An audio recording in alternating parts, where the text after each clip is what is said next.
I would argue the five presidents that you break down in the book, and I always say this, that the answers are in our history.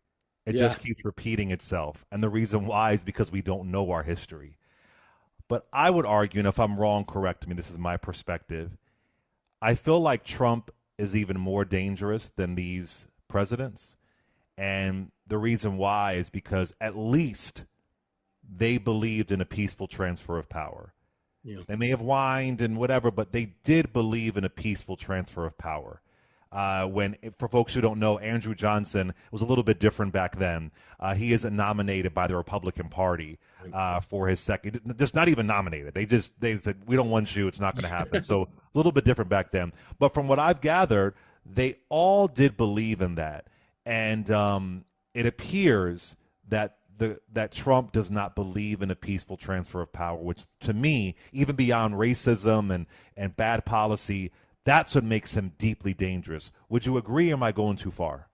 Well, I definitely agree that the threat is severe, and a huge part of it, as we saw on January 6th, is that he refuses to abide by election results and the peaceful transition of power. I'd say the closest example, though, and when you look into it, it's amazing. I was surprised by this, and it's frightening. Is very early in the Republic, despite all the wonderful things that you always hear about John Adams. We have a whole industry of trying to praise these founding presidents as if they were all just wonderful Hmm. geniuses. So what I Hmm. found in looking at Adams is that it's not just that he signs the Sedition Act, which makes it a crime to criticize the president, but allows criticism of the vice president, Thomas Jefferson, a member of the opposition party. It isn't just that he has 126 about prosecutions of political opponents, an attempt to set that down to stop the opposition party. But here's the worst part of what he did. The editors who he's prosecuting had discovered a plot that he was a part of, the Federalist Party really is a part of, to, in the 1800 election, create a committee that will deny the certification of electoral votes and throw things to the House of Representatives, where the House of Representatives is going to vote state by state, essentially guaranteeing that Adams will stay in power and the Federalists win. In other words, it is an attempted self coup. Now, ultimately, you're right. Adams does abide by the transition of power. He does step down, but he certainly tried his best not only to stay in power illicitly, but to shut down even the possibility of a multi-party democracy. So when you consider too how early in the republic this is, that thing almost worked, and that really would have meant we never even got off the ground when it came to democracy, and we survived it.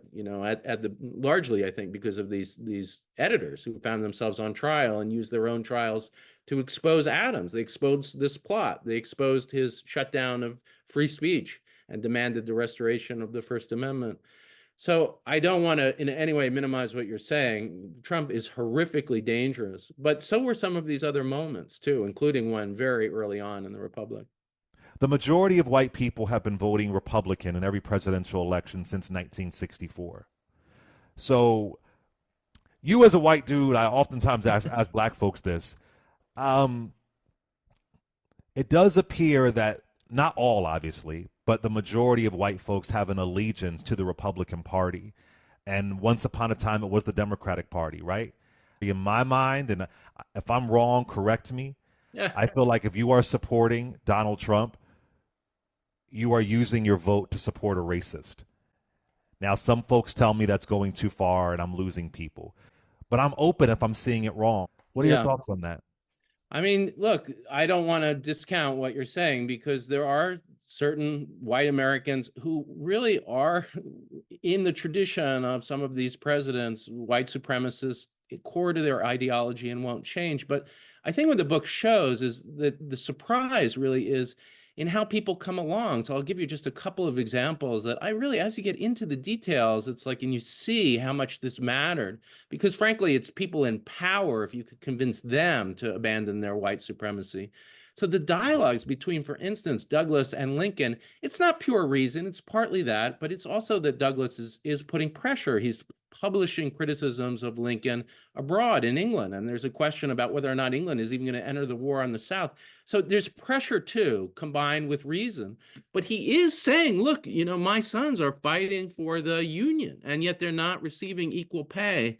And he's giving these specific examples that pull out the empathy. And then this is the crucial thing, tying it to broad principles. Let's flash forward. I'll give you another example that I think is the most shocking in American history. Lincoln is kind of a, he's a super kind of reflective thinker about these issues. And when he encounters Douglas, who also, of course, is as I keep saying, the founder of American democracy, that works in a way. But the real surprise to me comes with Truman, who is picked to replace as FDR's vice president somebody who's seen as too liberal. Now, why is he replaced? It's because of his bigotry, that he's meant to assure white Southerners. Truman, he uses the N-word. He, is just a racist, basically, in the most common sense and not a reflective sense. And he isn't a great thinker.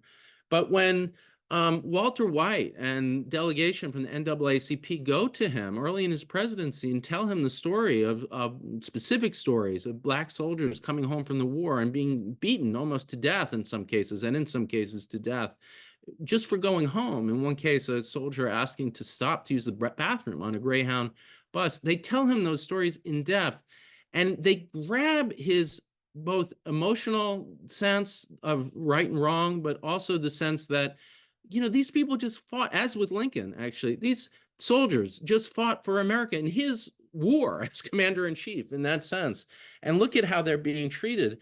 And he doesn't know what to do. He doesn't have some deep constitutional view, but he asks this delegation, Walter White and others, what should I do? And what they say is appoint a committee. They have a plan. They're ready with that emotional moment. So, I do think at pivotal moments, it's happened. I mean, not just that it can happen.